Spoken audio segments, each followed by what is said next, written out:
que eres tú, Señor, que eres tú, Dios Espíritu, el que nos santifica, el que nos limpia, el que nos ayuda a comprender el misterio de la revelación de la palabra de nuestro Señor. Ahora, por favor, llévanos, mi Dios, y permítenos entender, Señor, este gran mensaje que tienes para nosotros. Te damos gracias, Padre, en el precioso nombre de tu Hijo Jesús. Amén, Señor.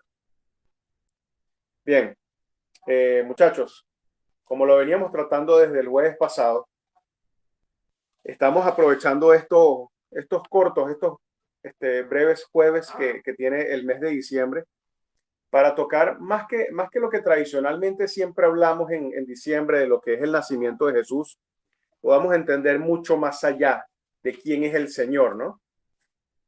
Hoy, como les había referido, vamos a tocar el segundo punto de lo que ya nosotros veníamos tratando, que es contemplar a Cristo, ¿verdad?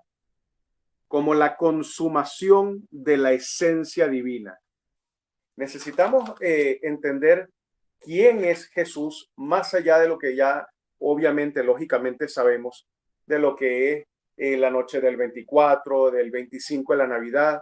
Ya nosotros estamos claros de que todo esto, digamos, estas fechas referidas o envolventes a diciembre, a la Natividad, esas son fechas que son más que todo comerciales, que a lo largo de los siglos, a lo largo de las épocas, ¿verdad? Entendemos que no tienen un verdadero fundamento o basamento cristiano como tal. La Biblia no refiere para nada lo que es ni el 24, el 25. Ya en esto estamos claros, ¿no? Pero entonces hoy vamos a dar una óptica, un paseo a través del libro de Apocalipsis, el último libro de toda la Biblia. Vamos a ir a través del libro de Apocalipsis en este estudio a ver quién es ese niño que tanto nosotros, los seres humanos, celebramos y conmemoramos la noche del 24, ¿no? La noche de Navidad como tal. Vamos a ver entonces quién es este niño Jesús. Comenzando entonces, fíjense bien, los invito, por favor, que vayamos al libro de Apocalipsis, para los que tengan su Biblia, para los que simplemente deseen anotar, vamos a ir por favor a Apocalipsis capítulo 1, ¿verdad? Vamos a ir a Apocalipsis capítulo 1, versículo 8. Y quiero que comencemos por aquí para que podamos entender no solamente a ese niño que por tradición, por costumbre, por enseñanza de nuestros padres, abuelos, familiares, lo vemos como un niño muy tierno, un niño amoroso que por supuesto que nació en un pesebre. Yo quiero que comencemos viendo la verdadera esencia de quién es Jesús a través de este versículo. Y fíjense cómo dice la palabra del Señor. El Señor aquí dice: yo soy el alfa y la omega, principio y fin, dice el Señor, el que es y el que era y el que ha de venir, el Todopoderoso. Entonces fíjense que Jesús siempre a lo largo de los evangelios, en algunas oportunidades, y bueno, y por supuesto los profetas también lo hacían, pero eh, una de las formas en las que el Señor era llamado es la simiente de David, la raíz de David, del linaje de David. Y hoy vamos a entender mucho más allá, no solamente la profundidad de lo que esto significa, sino vamos a ver a través de este estudio quién es Jesús en distintas fases, en distintas áreas. Incluso para el que quiera, por supuesto, anotar, como se los dije a través del mensaje hoy, como Selva se los refirió, hoy vamos a ver 5 cosas o 5 puntos que el libro de Apocalipsis nos muestra del Señor. La primera es Jesús como persona. O sea, primer punto, persona. El segundo punto, la preeminencia de Jesús. El tercer punto, la alabanza. Ya ustedes irán entendiendo poco a poco. El cuarto punto, lo que es la promesa. Y el quinto punto, su ruego. Aquí nosotros vamos a ir entendiendo poco a poco, en la medida del tiempo, cómo nosotros podemos entender más aún quién es Jesús a través de estos 5 puntos que Apocalipsis nos muestra, ¿ok? Para comenzar, digamos, haciendo una breve introducción, una breve reseña, muchachos, les voy a comentar, o seguir, perdón, aclarando, que ya nosotros estamos claros de que el 25 de diciembre no es un día bíblico, no tiene nada que ver con la fe cristiana. Es una fiesta que por supuesto viene del paganismo, y eso incluso para hacer una pequeña reseña histórica y recordándonos de lo que vimos el diciembre pasado, les recuerdo que Constantino en el año 336 estableció esto como una fiesta en la que supuestamente nacía Jesús. Ya yo les dije brevemente el jueves pasado de que algunos teólogos, algunos estudiosos dicen que Jesús nació en octubre, que Jesús nació en enero, que Jesús nació el 25 de marzo. Hay muchas fechas, de lo cual ahorita ese no es el punto como tal, ¿no? Fíjense que para que lo sepan, en 1224, el llamado Francisco o San Francisco, como le llama la religión católica, Francisco fue el que ideó, el que creó todo este asunto del pesebre como tal, ¿no? Donde ahí nosotros podemos ver, digamos, lo que es la representación y la simbología de en su primera venida, la fragilidad de nuestro Señor, porque por supuesto, diciéndolo de una forma muy bonita, Él en esta oportunidad vino envuelto en el manto de lo que es esa, digamos, debilidad humana, lo que es debilidad no en un mal sentido, sino más bien una fragilidad por ser un bebé recién nacido, por ser humano.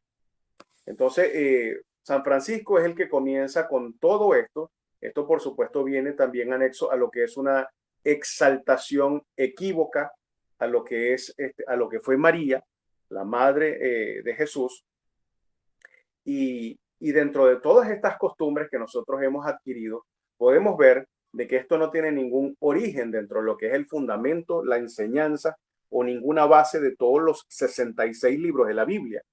Por poner un ejemplo, fíjense, lo que es el árbol de Navidad, el primero que puso un árbol de Navidad fue Martín Lutero, y eso vino siendo para el siglo XVI. Entonces, el nacimiento de Jesús, más que pensar en celebrarlo el 24 en la noche a las 12 o el 25 como tal, nosotros, los hijos de Dios, el pueblo de Dios, debemos entender de que el nacimiento de Cristo lo debemos celebrar prácticamente todos los días, en toda fecha, a toda hora, en todo momento, porque de lo que ya les hablé la semana pasada, de cómo era una de las formas en la que Dios Padre se quería comunicar con nosotros, era por supuesto a través del nacimiento de su Hijo, a través del nacimiento de Dios haciéndose hombre. Entonces, fíjense que este hombre que ya yo les he mencionado mucho, me imagino que ya lo recuerdan rápidamente, Charles Spurgeon.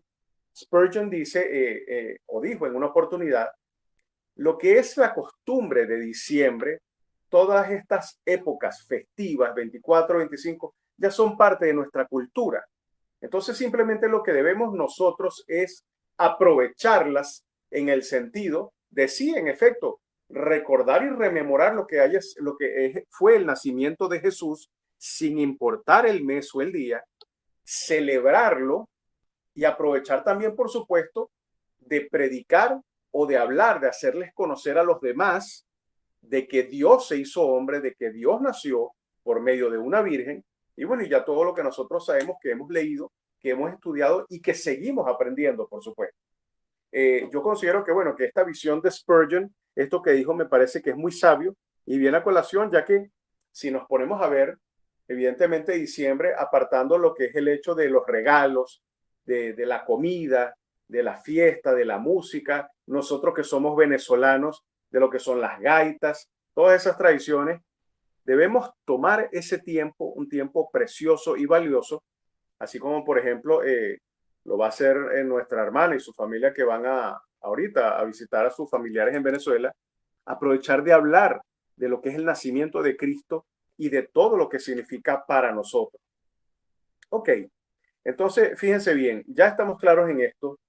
Jesús en muchas oportunidades, y la palabra nos enseña, donde él mismo dice, yo soy la raíz de David.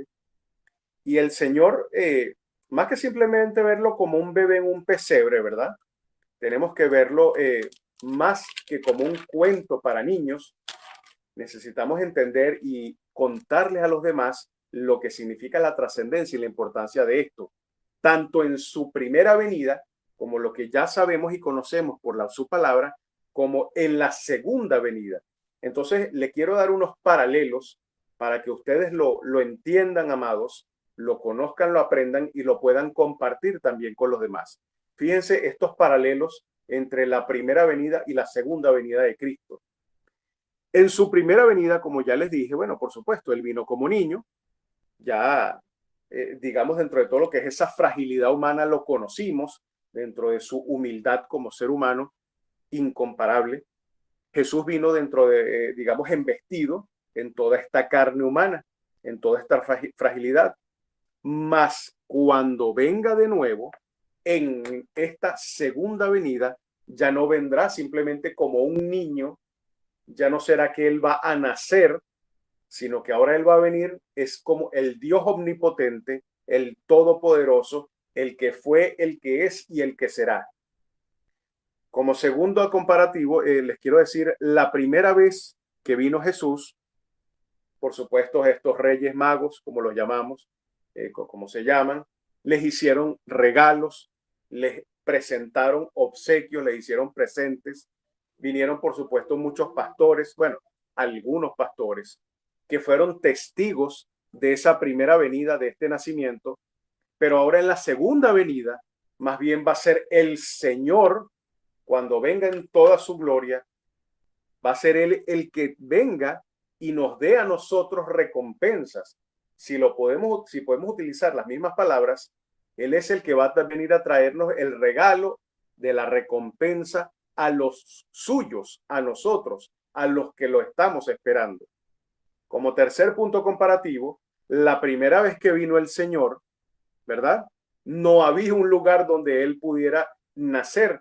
Ustedes muy bien saben que José estaba desesperado con María, tratando de buscar un lugar donde María, con calma, en paz, pudiera dar a luz. O sea, el Hijo de Dios no tenía un lugar donde nacer, pero en la segunda venida de Cristo, ahora más bien, el mundo entero, el planeta, la creación entera, no va a poder contener toda su gloria. O sea, más bien va a faltar lugar, porque ahora Él va a venir como el gran yo soy, como el Dios eterno e infinito, como el omnipotente, y toda la creación no va a poder contener su presencia.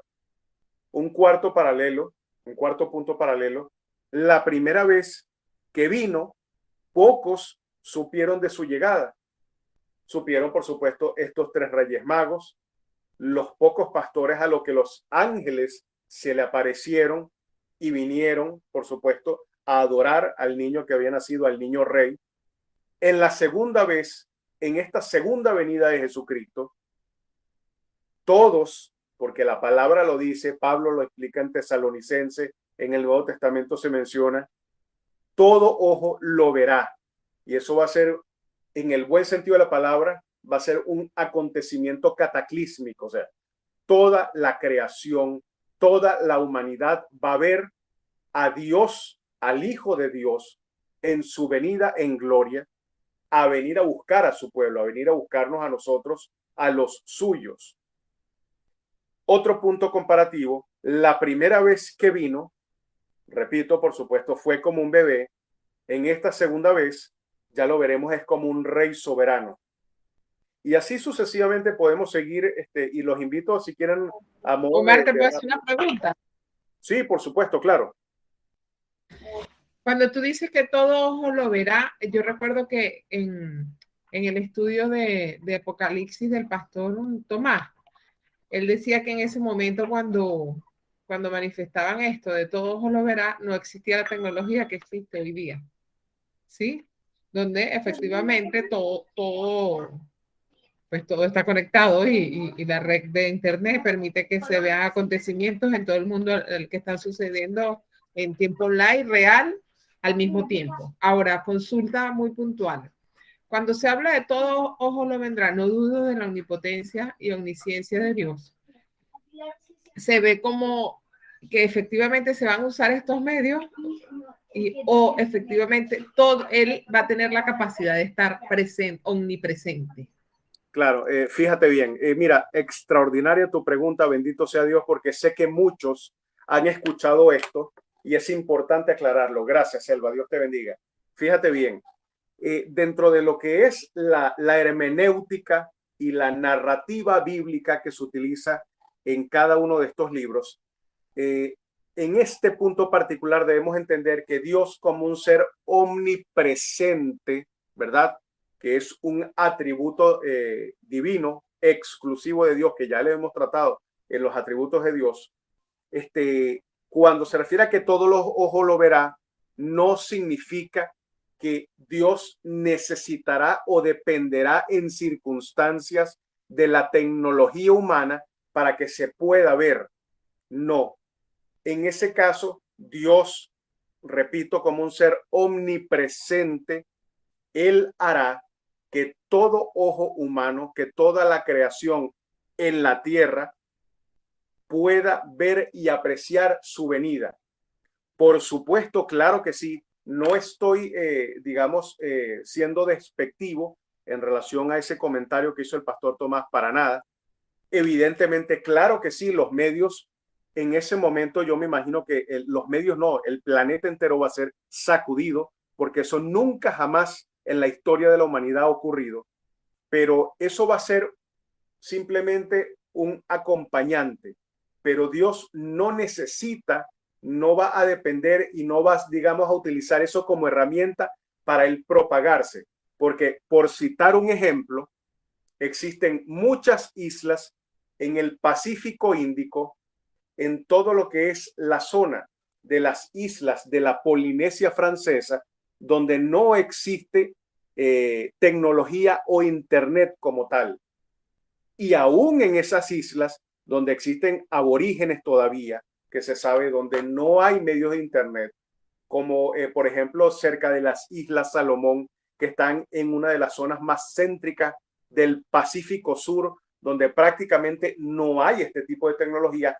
También en ese lugar ellos con sus ojos verán la venida de Cristo. Entonces, para ya ser más práctico y más específico, sí, los medios van a transmitir, utilizando la jerga actual, los medios van a transmitir la venida de Cristo, por decirlo de esa forma.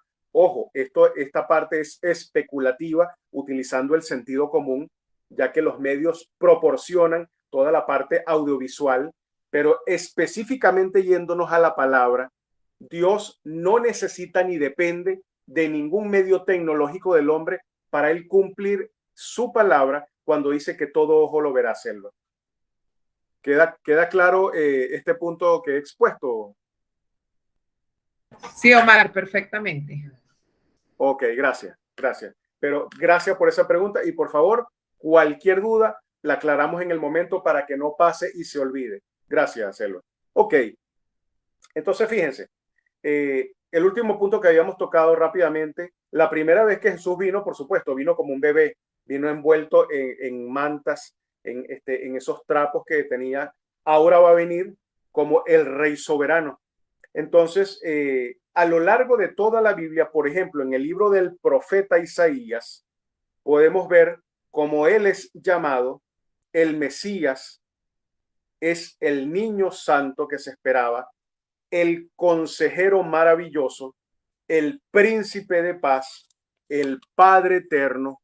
Nosotros podríamos estudiar el libro de Isaías y sacar mucho de lo que será esta venida, de lo que será ya la consumación de la santidad de la palabra, de la escritura, y podríamos llamarlo también el ángel del Señor que vendrá, porque todo esto son palabras de promesas, de profecía futura, que por supuesto partes se consumaron.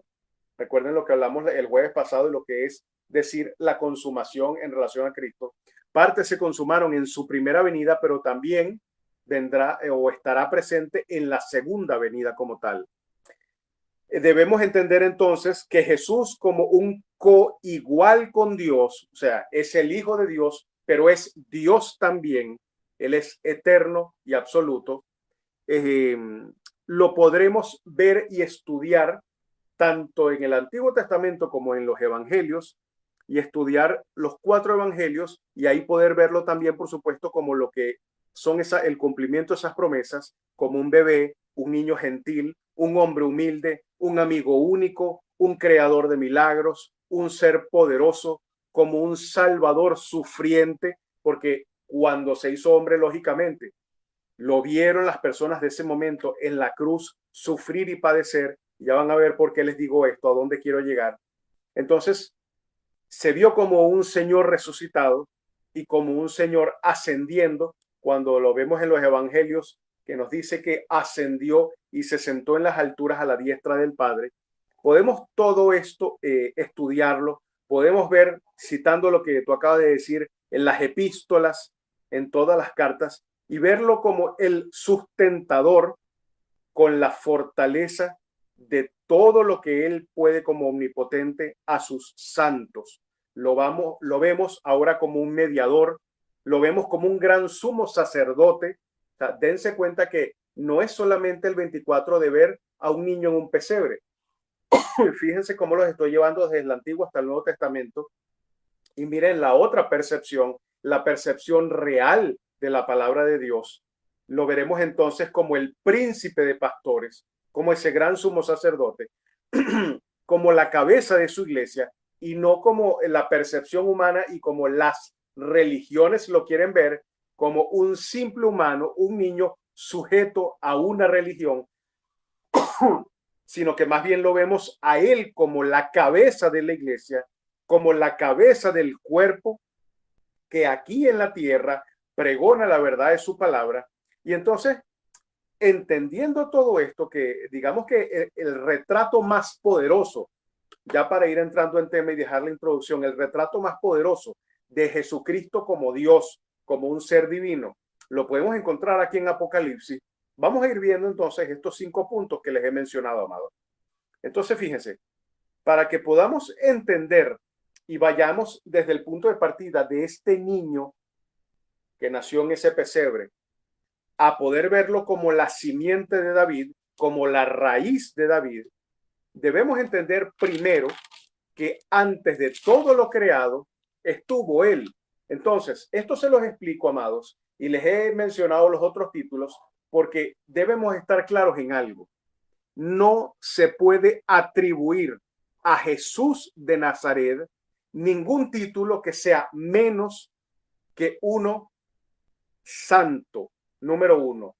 Un título menos que Dios y el Hijo de Dios. Y no le podemos atribuir ningún título que lo desmejore simplemente como un hombre muy sabio, como un hombre religioso. No. Jesucristo con su sangre, él consumó la salvación de su pueblo con todos estos milagros, con todo lo que es su sabiduría que trataron de poner la prueba. Él demuestra que no fue simplemente un hombre iluminado, como muchos tratan de verlo, sino que él es la representación, cuando estuvo en la tierra, de toda la eternidad, poder, santidad y sabiduría del Dios eterno e infinito. Entonces, bien, para ir ya al primer punto, vamos a ver su persona. Fíjense, si vamos de nuevo a Apocalipsis capítulo 1, versículo 5, fíjense bien cómo dice, y de Jesucristo, miren esto que es importante.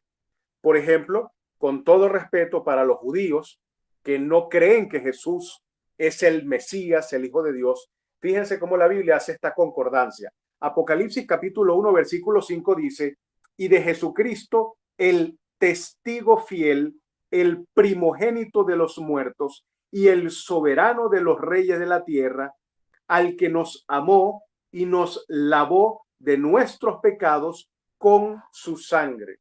Bueno, más de 600 años antes, el profeta Isaías, en el capítulo 55, el versículo 4, fíjense cómo este mismo Dios habla y nos refiere a lo que Juan, 600 y tantos años después, establece en esta visión cuando estaba en la isla de Patmos.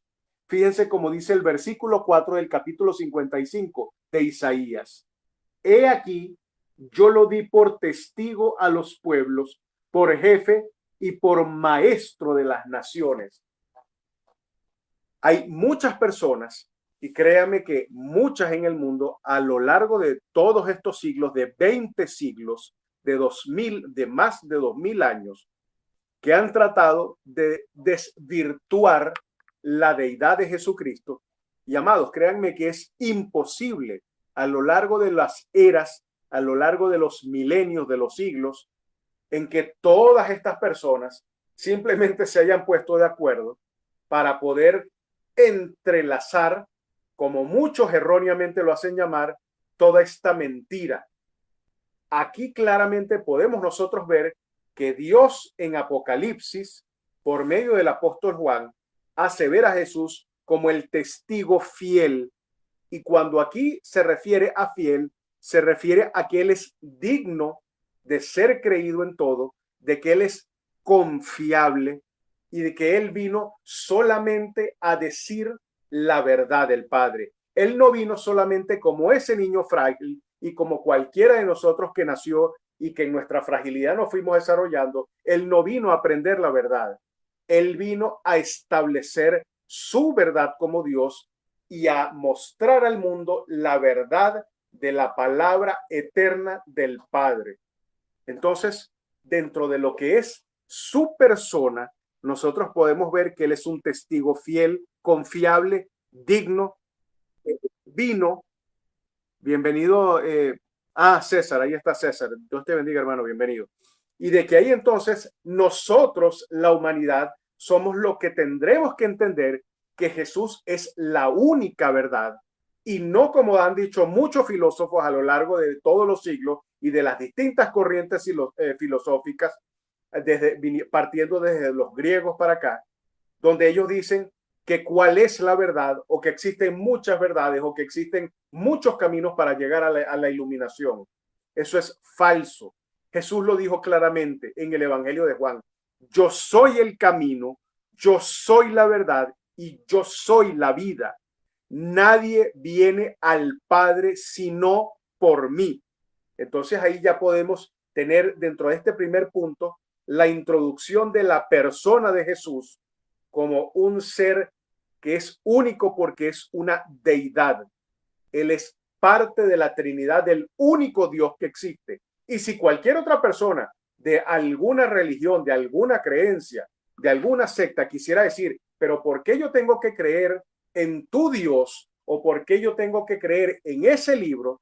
Necesitamos hacerle ver a las personas de que ese niño que nació en esa primera oportunidad vino como un humano, vino a semejanza de hombre, vino en la más absoluta de la humildad, vino de la pobreza, pero que ahora va a venir en soberanía y de que nosotros no tenemos simplemente una religión, sino que como siempre lo hemos conversado, nosotros hemos tenido es una revelación. El único y verdadero Dios se reveló al hombre, se reveló a la humanidad, como Pablo lo establece magistralmente en el capítulo 1 de Romanos, y ha mostrado desde los cielos al hombre su deidad, su divinidad, que Él es el único y verdadero camino para poder llegar al único ser que es digno de ser llamado Dios, el Dios santo de toda la eternidad.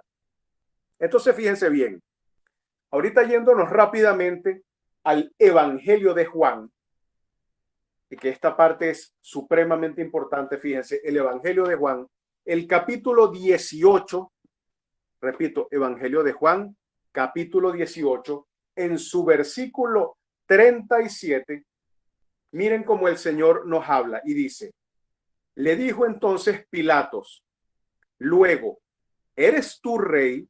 Respondiendo Jesús, tú dices que yo soy rey. Yo para esto he nacido y para esto he venido al mundo, para dar testimonio a la verdad. Todo aquel que es de la verdad oye mi voz. Aquí nosotros claramente, en esto que Jesús le respondió a Pilato, podemos ver que él es el testimonio de la verdad, que no existe otra verdad. Muchas personas dicen, en su desconocimiento, respetándola, dicen, No, es que tú con Dios, tú tienes la solución de las cosas. No, amados, no es que solamente tienes la solución de las cosas, es que Dios es la solución. No es que Él te puede dar soluciones, Él es la solución en tu vida para todas las cosas, principalmente para lo que es la salvación y la vida eterna. Y cuando Jesús habla de que Él ha venido a dar testimonio de la verdad, fíjense que Él ha venido, dice, para esto.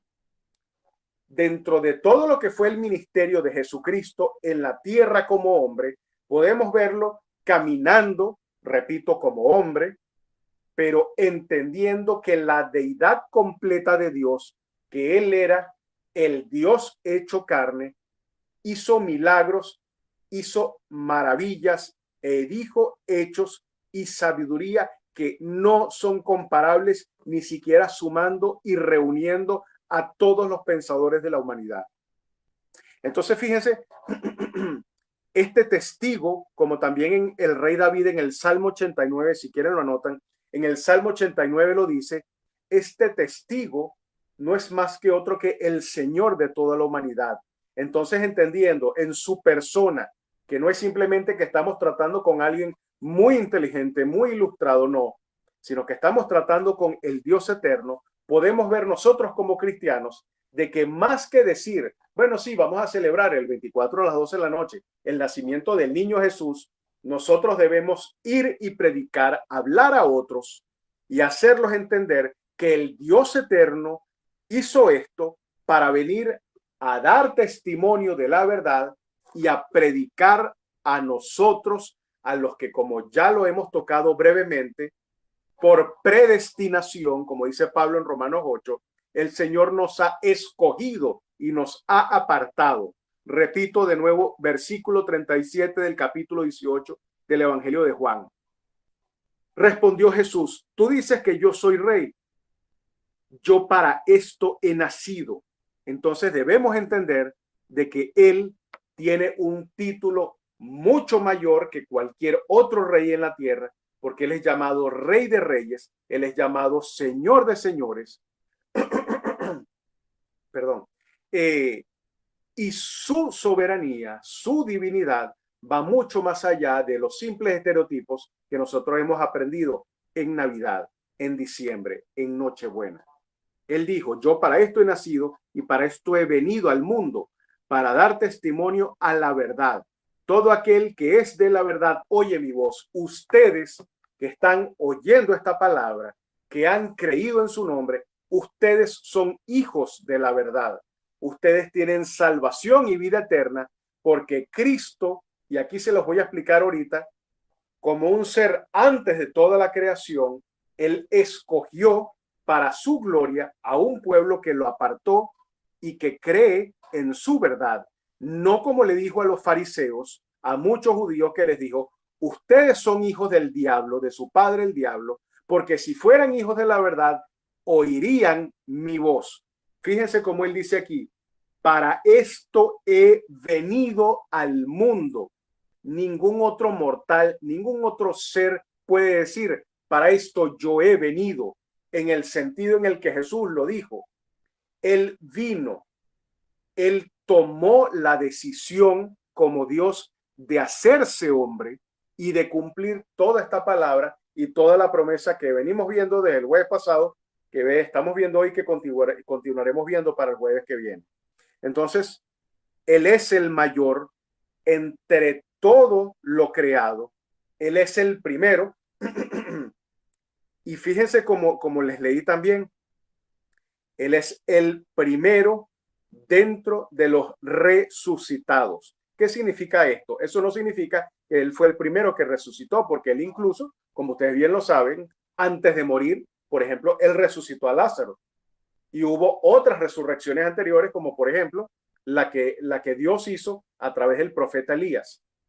Cuando dice que Él es el primero entre los resucitados, es la preeminencia, la importancia de Él, porque todo ser que nació en cualquier época de la creación resucitará, pero Él en importancia, en preeminencia, es el primero entre los resucitados, porque Dios Él mismo se envió a la tierra, él mismo entregó su vida, su propio espíritu lo resucitó y ahora él sentado desde el trono, él es el que dirige todo. Entonces fíjense bien qué importante esto. Ya hemos visto estos dos puntos, lo que es su persona. Ahora, dentro de esto hemos visto el segundo punto de que él es llamado el primogénito entre los muertos y de que él es el mayor exaltado entre todos. Y ahora vamos a ver este tercer punto,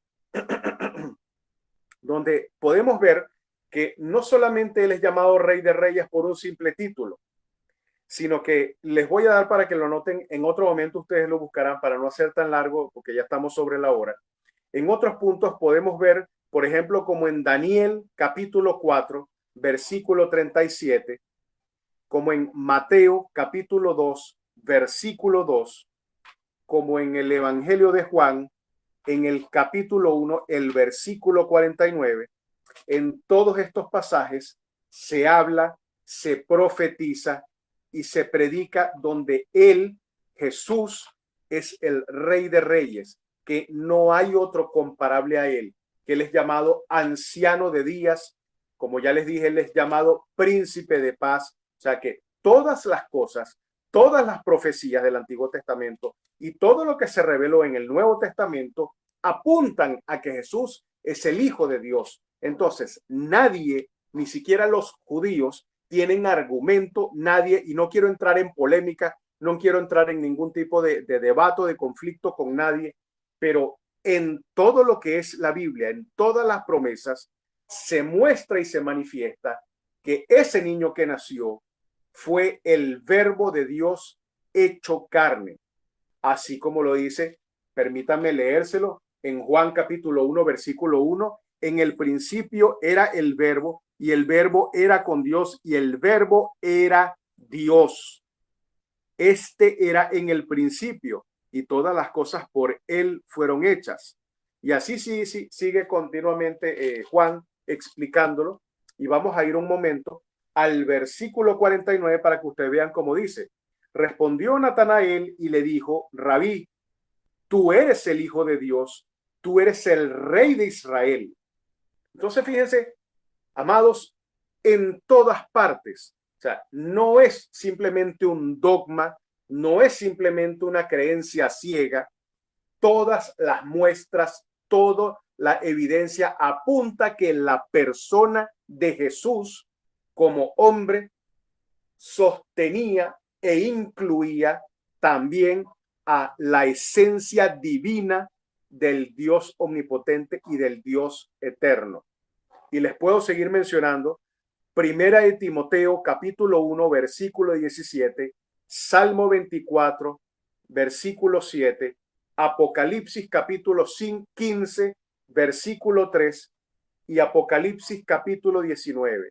Entonces podemos decir que este no es nada más un simple niño que nació. Este es el Dios soberano y creador del universo. Este no es simplemente un niño que nació en un lugar que tenía aires de grandeza, no, era Dios hecho hombre.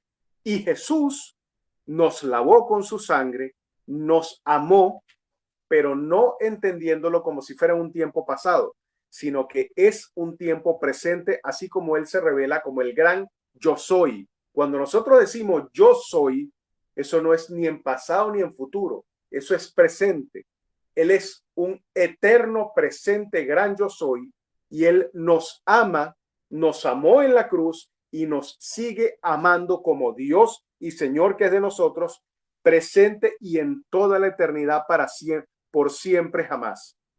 Entonces, fíjense bien, ese Dios que se hizo sacerdote para interceder por nosotros ante el Padre, ese Dios que se hizo hombre como niño, envuelto en ese manto de carne, que se hizo el cordero para ser despedazado en la cruz a favor y a causa de nosotros, su pueblo, ese que muchos se burlaron de él, que lo mataron, que lo escupieron, que le hicieron de todo, él es el alfa y la omega.